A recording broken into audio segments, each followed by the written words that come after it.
Boa tarde, pessoal. Eu, Jorge, acompanhado com a Gabriela e a Eduarda, estamos aqui para conversar, bater um papo com a Michele, que é a presidenta da cooperativa Comafit. Então, Michele, podia contar um pouco mais da história da Comafit, como surgiu e, enfim, explicar como é que é o espírito empreendedor? Então, a Comafit ela surge em 2006, né? Foram 26 apicultores na época, né? Que organizaram uma cooperativa no município de Itati.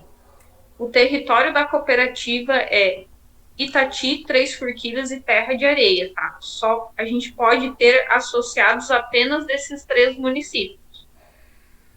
Hoje ela está com 275 associados, né, e associadas, mas na época foi 26 apicultores, porque tinha a questão de escoar o mel. Aí depois, com o tempo, foi se agregando novos produtos. Aí teve a questão do programa de aquisição de alimentos, né, o PAA, onde eles perceberam que poderiam comercializar vários produtos da região, inclusive a banana, que tinha bastante produção aqui já na época. Os agricultores perdiam muito, porque eles ficavam dependendo dos atravessadores escoar esses produtos, e as estradas para os agricultores escoar esses produtos era bem complicado. Muitos até tinham que escoar de calgueiro, do morro, e trazer para as proximidades para conseguir vender por um atravessador. E eles perdiam muitos alimentos. Então, com o PAA, foi conseguido agregar, né, mais alimentos para esses agricultores estar comercializando. Tinha agricultores que tinham apenas um tipo de produção nas propriedades, produziam só cenoura, por exemplo, né, muitos aqui na região, principalmente em Três Forquilhas. E depois, com a cooperativa, eles conseguiram diversificar essa produção e está entregando também através do PENAI, que é o Programa Nacional da Alimentação Escolar, que é o principal mercado hoje da Comafit. Bem, como é que funciona esse mercado de frutas e verduras vendidas in natura? Vocês vendem só para essa escola que você contou, né? Ou vendem para Isso. outros lugares? Tá.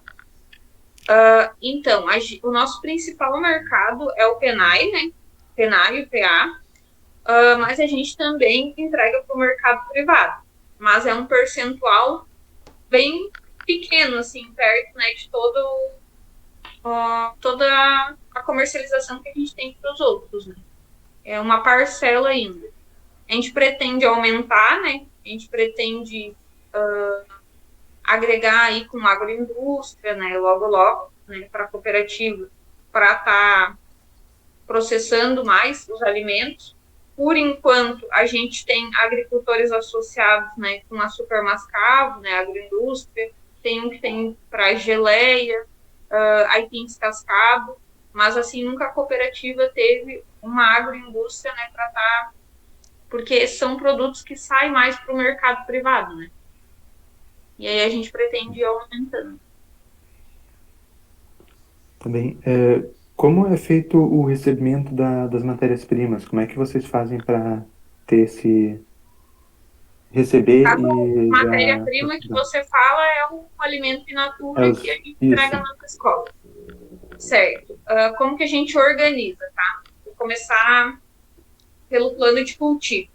A gente senta com os agricultores a cada 3 meses, observando tudo que a gente fechou nas chamadas até aquele determinado momento ali, soma, né, os totais que tem de cada produto. O plano de cultivo a gente faz das verduras e dos citros. A banana é uma reunião separada. Nesse plano de cultivo, a gente faz das verduras e dos citros orgânico e das verduras do citro convencional também separado, tá? E aí, a cada 3 meses, a gente coloca as quantidades lá e os agricultores falam o que eles vão ter nesse determinado período. Então, eles se dividem ali. Aí, por exemplo, ali, que nem a gente vai fazer agora o plano de cultivo Abril, maio e junho. A gente já fez janeiro, fevereiro e março. Abril vai ter 1.000 unidades de alface que vai sair, tá? Que a gente vai entregar. Aí os agricultores se dividem ali no plano, os que estão sabendo a quantidade total que vai sair, e cada um fica responsável por plantar uma quantidade. Essa divisão é feita através da cota de cada um. Por exemplo, tem famílias que só tem uma associada e tem uma cota. Tem famílias que tem 2 associados, são 2 cotas. Então, a gente faz essa divisão através das cotas, que foi a forma, vamos dizer, mais justa que a gente encontrou para ficar igual para todos. E aí, conforme eles vão com essas cotas, eles vão trazendo, tem um mínimo de volume que eles têm que fornecer para vocês, é isso? Isso. Por exemplo, assim, como que funciona, né? Se tem 1.000 unidades de alface e tem 10 agricultores que vão ter alface, 100 para cada, né? Uhum. É mais ou menos assim que funciona a divisão e a gente vai controlando, né, dentro do mês e das semanas. Aí, depois do plano de cultivo, né, eles já sabem o que eles têm que plantar, como que eles vão se organizar. Aí, a cooperativa, né, tem as caixas, distribui nas propriedades. Toda quinta-feira a gente faz o pedido da semana inteira para os agricultores. E na sexta-feira o caminhão sai, distribui todas as caixas limpas nas propriedades. E aí a gente divide nos dias de coleta, né? Avisando anteriormente os agricultores. Por exemplo, tem dias que a gente faz coleta no sábado, na segunda e na quarta. Tem outras semanas que a gente faz sábado, segunda, quarta, quinta e até na sexta. Tudo depende da demanda de pedidos e os dias que a gente tem necessidade de realizar a entrega.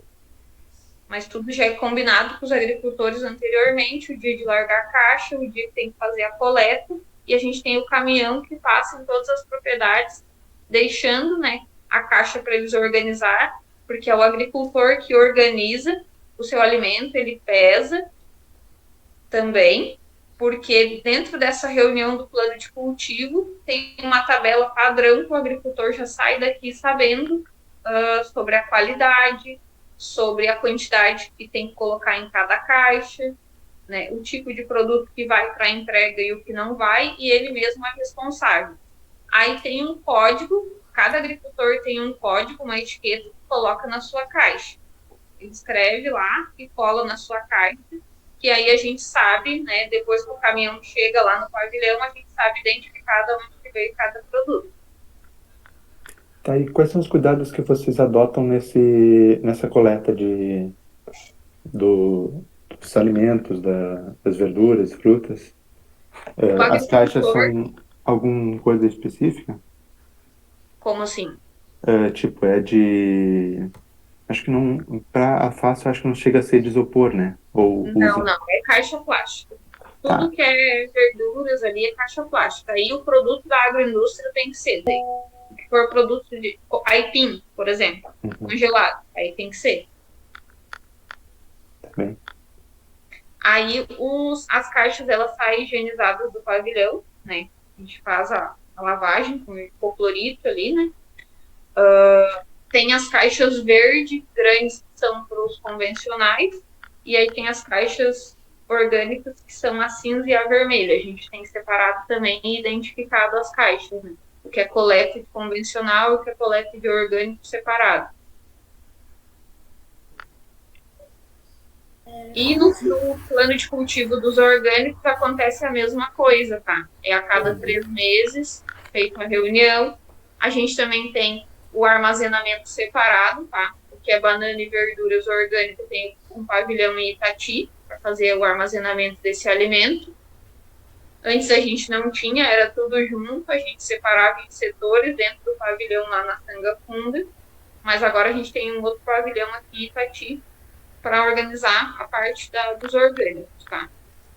E em Sanga Funda a gente tem o pavilhão que é só convencional daí, de banana a verdura. Como funciona com relação aos cooperados que produzem as matérias-primas? E caso falte, vocês compram de algum que não seja o cooperado de vocês? Então, através do plano de cultivo, a gente tem, né, o controle com os associados e consegue ir sabendo se vai faltar em alguma determinada época, tá? Para mercado privado, a gente pode comprar de fora, né? Quando é para o mercado privado. Mas para o PA e para o PENAI, não. A gente tem que entregar exatamente, né, os agricultores que estão cadastrados ali no projeto de venda. A gente não pode pegar de fora. O que às vezes acontece é, entre as cooperativas, umas ajudam as outras a suprir, mas entre as cooperativas de agricultores familiares. Por exemplo, esses dias faltou um alimento lá na CAF em Caxias. A Comafit mandou um excedente que tinha daqui e mandou para lá. Um exemplo de que às vezes acontece, umas ajudam as outras, mas é tudo produção dos agricultores familiares, nunca sai fora, entendeu? A gente só pode comprar de fora se for mercado privado. Pregões que a gente participa também. Quais são os requisitos de qualidade das matérias-primas? Aparência, pH ou teor de açúcar? E como é feito esse controle? Com que frequência? Então, né? Como que iniciou na Comafit essa questão, tá? Os próprios agricultores, dentro da reunião, tá? Da banana, vou citar agora o exemplo da banana, sentaram e definiram qual seria a classificação a ser trabalhada. Então, por exemplo, hoje tem a banana plus, a primeira e a segunda, que é dividida e etiquetada na carne. As verduras também. Por exemplo, tem o tomate, que é dividido na classificação certinho, né? Para ficar justo para todos. Cenoura, beterraba, outros itens também é através da classificação. Quais são os procedimentos caso seja encontrada uma inconformidade? O agricultor ele é notificado, é descontado esse alimento ou até mesmo devolvido. Se tiver muito fora do padrão, por exemplo, se não encaixar em nenhuma das classificações, esse alimento é devolvido para o agricultor. Essa ia ser a pergunta que eu ia fazer agora. Qual que era o destino dado? Sim, é devolvido para o agricultor, porque daí ele utiliza lá na propriedade, alimentando os animais, enfim. Mas é complicado. Aí, se tiver acontecer isso por 3 vezes, né? Se o agricultor ele não cumprir a classificação por 3 vezes, aí é passado para a diretoria e aí tem que ser chamado esse agricultor para fazer uma conversa. Bom, dentro das análises que vocês fazem, é feito um teste para ver o teor de agrotóxicos nas matérias-primas de vocês? A gente não faz, por exemplo, né, essa questão de teste. A gente conversa com os agricultores, né, através da Emater, a gente já fez diversas reuniões com os agricultores, aconselhando, né, sobre como tem que ser o procedimento. Até porque nós aqui da cooperativa, a gente não tem, né, esse conhecimento, mas a Emater, sim, faz esse acompanhamento com os agricultores. Então é terceirizado. Porque a Emater é do Estado, então não é uma coisa que a gente paga para terceirizar por fora, mas eles acompanham pelas parcerias. E os orgânicos, quem é o responsável é o PAC daí, porque a questão da certificação participativa, tem toda uma documentação que tem que mandar para o Ministério, então tem que estar assim, tudo corretamente para eles terem o certificado e poder encaminhar os alimentos para a cooperativa, porque a gente só pode colocar na chamada pública ali, no projeto de venda como orgânico, se tiver tudo certinho a documentação dele. Essa empresa que faz os testes de agrotóxicos, então ela só faz para os produtos que vão ser destinados às escolas. Quando vocês vendem para o mercado privado, não são feitos esses testes ou vocês fazem por fora? Como é que é? Então, aí o agricultor, a gente também tem a Elisa, tá, que é uma parceira aqui da Comafit, onde tem um caderno de campo digital e o agricultor lança todas as informações. Todos os produtos que ele aplica, ele tem lá nesse caderno de campo digital. E aí ele tem responsabilidade de ser lançado ali. Se acontecer alguma coisa lá no mercado privado, a gente tem como descobrir o agricultor que entregou e tudo que ele fez ali. Porque o mercado privado é bem complicado, porque às vezes tem uma prateleira de um agricultor do lado da outra. Uma que a cooperativa mandou e outra que pode ser um agricultor de fora. Sim. Então, a gente tem que ter os dados aqui para ter a segurança do agricultor, né? Ele tem que lançar nesse caderno de campo. Sim. Bom, você poderia contar pra gente um pouquinho de como é a produção e a comercialização dos produtos orgânicos? Então, a comercialização dos produtos orgânicos a gente consegue incluir em pequenas chamadas públicas, por enquanto, porque, vamos dizer, da parte de citros e verduras, porque a produção ainda é pequena aqui. A gente tem uma produção maior da banana daí. A banana a gente entrega para o hospital de clínicas, entrega para chamadas públicas maiores, por exemplo, Gravataí, e a gente faz através do plano de cultivo, essa conversa, né, com os agricultores e consegue saber as quantidades para destinar para esse mercado, mas é através do PENAI. Sim. Você sabe me dizer quais são os cuidados que eles têm durante a plantação desses produtos orgânicos? Então, eles têm que seguir, né, o que a OPAC organiza com eles, né? Eu não tenho, né, como é que eu vou dizer, né, de saber, né, todos os protocolos que eles seguem. Mas para ter o certificado, eles têm que ter certinho ali, de acordo com as regras do Ministério, né? Ah, sim, entendi.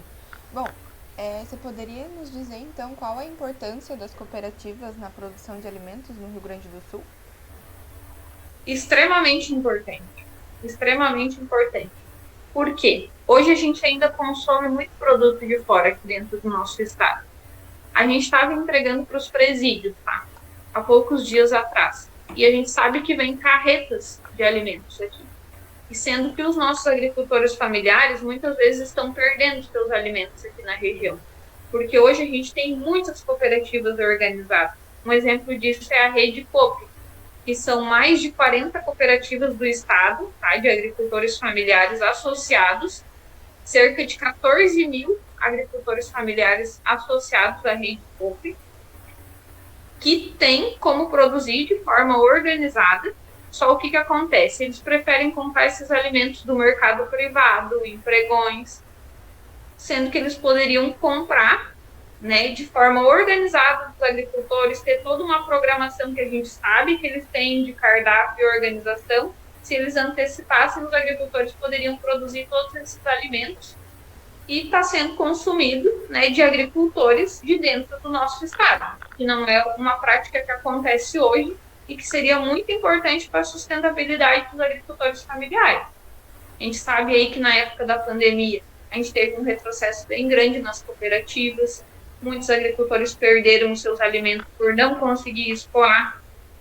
Então, a gente teve um trabalho entre as cooperativas de montagem de cestas, só que muitas vezes nessas cestas, a maioria dos produtos que a gente conseguia colocar é o que passa pela agroindústria, né, que vai ter uma qualidade maior, né, a conservação também, né. Então, muitos agricultores perderam, por exemplo, hortaliças, citros, né? Foi bem complicado. E aí vem a importância das cooperativas, né? Organizar todos esses agricultores familiares e a gente conseguir atingir mercados maiores também. Você pode falar para nós, no final, como é organizada a logística de distribuição dos produtos? Então, né? Dentro da Rede Coop, a Comafit, ela está coordenando hoje esse espaço, né?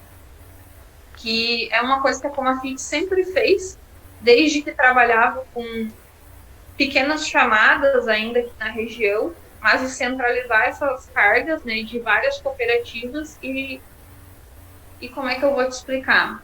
Reduzir os custos dessa logística, porque a gente começou a perceber que um caminhão ia lá e entregava banana, outro entregava laranja, outro entregava tomate, e todos eram cooperativas, né, já, ou associações. E aí, a gente começou, né, a sentar, né, com essas cooperativas e combinar essa logística. Por exemplo, Gravataí é um mercado que a gente entrega em conjunto com 4 ou 5 cooperativas. E se não fosse a gente sentar e fazer essa conversa, todos estariam gastando muito para fazer essa entrega. Talvez até não seria viável com os custos que tem hoje, né? Com o custo de manutenção de caminhão, diesel, né, funcionários, enfim. E hoje a gente consegue otimizar Então, esses custos. A gente consegue fazer muito mais pontos de entrega. então Só um minutinho que estão batendo. tá Oi, tudo bem. pode ir conversar lá do lado, Salatiel, que eu tô numa reunião. Pra te colocar aqui pra dentro? Pode abrir a porta e colocar aqui que eu tô numa reunião. Então, basicamente, vocês tiveram que bater na porta dos seus compradores e falar e mostrar para eles o quão melhor seria eles comprarem numa cooperativa de dentro do estado. Mostrar que seria mais barato do que eles comprarem de fora.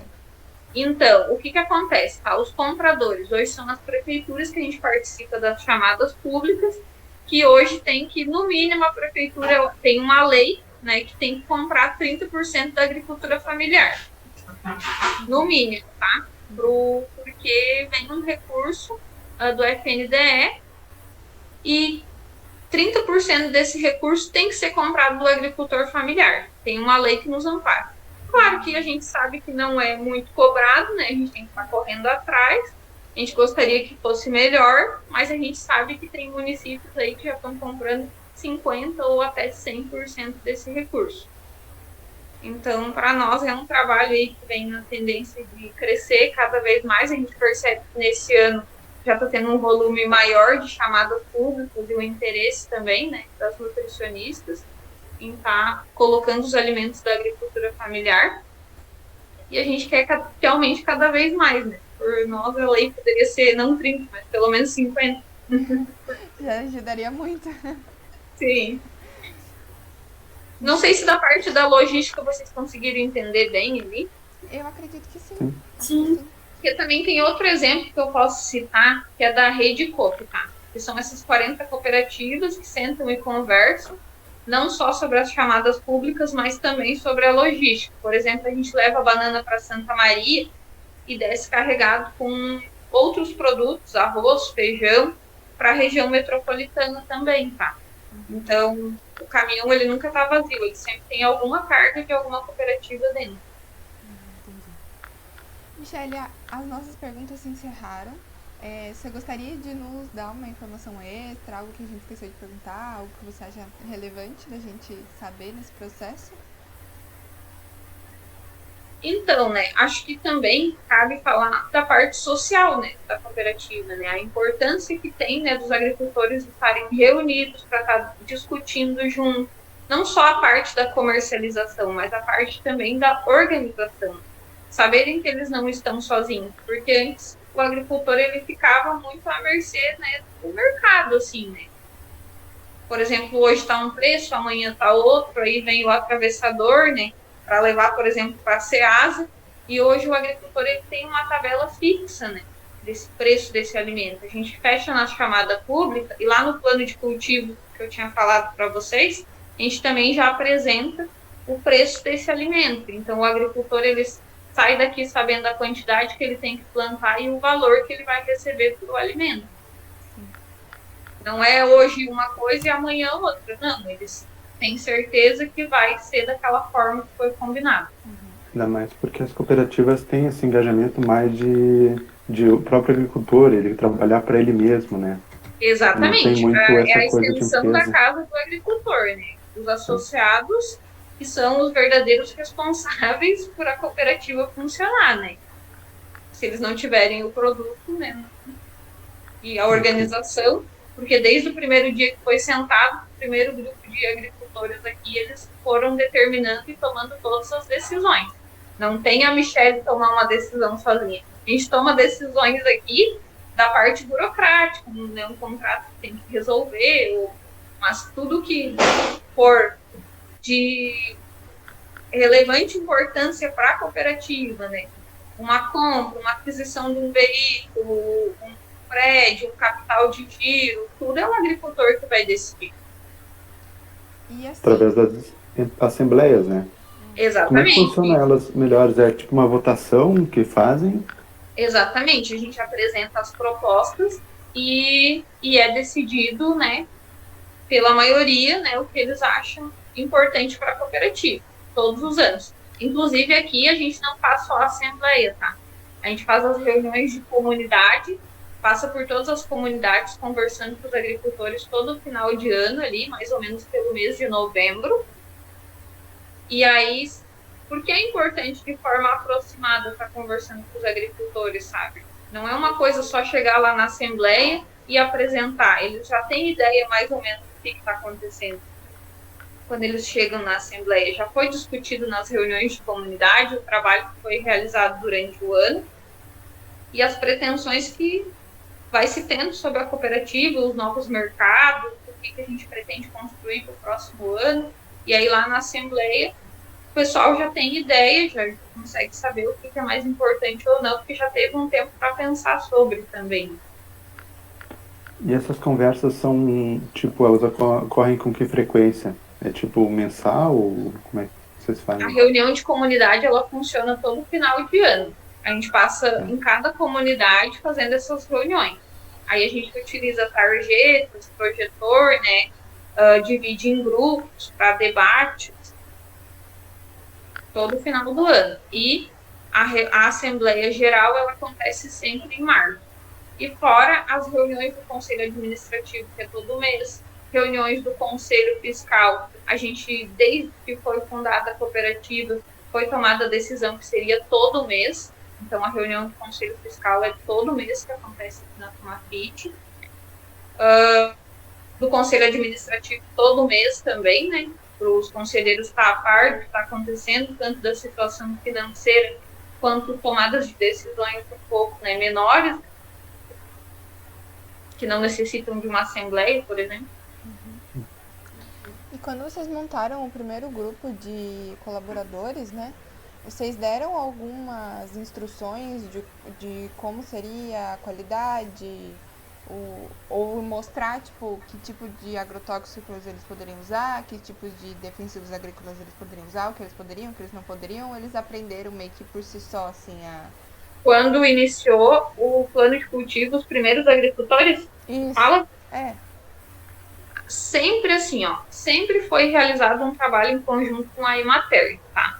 A Emater sempre puxou mais essa situação, assim, de estar orientando os agricultores lá dentro na produção. Sempre teve essa aproximação.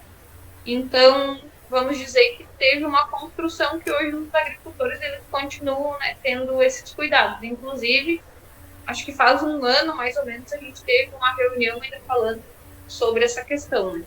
Porque a gente, como tem a questão da rastreabilidade, então tem que ter bastante cuidado ali no que está usando, que a gente tinha conversado ali antes. Uhum. E frequentemente vocês adicionam novos agricultores ou não? É aquele número de há muito tempo? Todo mês entra agricultores, tá? Iniciou com 26 e hoje a gente está com 286, se eu não me engano. Porque todo mês está entrando. Aumenta. Isso. E aí, de tempo em tempo, a Emater, a UCP, né, que é a Unidade de Cooperativismo de Porto Alegre, que é responsável pelas cooperativas, vem e faz uma reunião com esses novos associados para explicar sobre o cooperativismo, o conselho fiscal, o conselho administrativo, para eles entenderem a importância da participação na cooperativa, né? Não simplesmente se associar para poder comercializar os seus alimentos, mas entender o porquê que eles estão fazendo parte da cooperativa. Bom, alguém tem mais alguma pergunta? Por mim, eu acho que era isso. Se vocês tiverem alguma dúvida depois, podem ir me passando ali pelo WhatsApp que a gente vai passando para vocês, tá? Uhum. Bom, Michele, muito... Eu gostaria de agradecer, eu ia interromper o Diógenes, mas muito obrigada, tá? Vou deixar ele fazer os agradecimentos finais. Tá bom, muito obrigada. Muito obrigada. Eu também agradecer pelo esse tempo que tu dedicou pra gente e significou muito saber um pouco mais sobre tanto sobre o cooperativismo quanto sobre a Comafit Então, muito obrigado mesmo. Certo, então, muito obrigada também por você estar aí falando sobre a Comafit, trabalhando a questão, porque a gente sabe que através do estudo, da pesquisa de vocês, outros vão abrir outras cooperativas depois disso e todo esse processo de construção. Então, para nós sempre foi muito importante. A gente tem várias parcerias com a URGS, com o IFE também. A gente está sempre participando aí das atividades e a gente vê como com muita importância toda essa questão, sabe, da educação e estar mostrando aí para os estudantes a importância do cooperativismo, né? Porque às vezes fica uma coisa assim muito no teórico, sabe? Sim. E aqui vocês conseguem ter um pouco de ideia sobre a prática, né? Como que funciona na prática. Sim. Inclusive, se uma hora vocês quiserem passar por aqui para conhecer o escritório, a parte logística também, só nos avisar. Muito obrigada. Muito obrigado.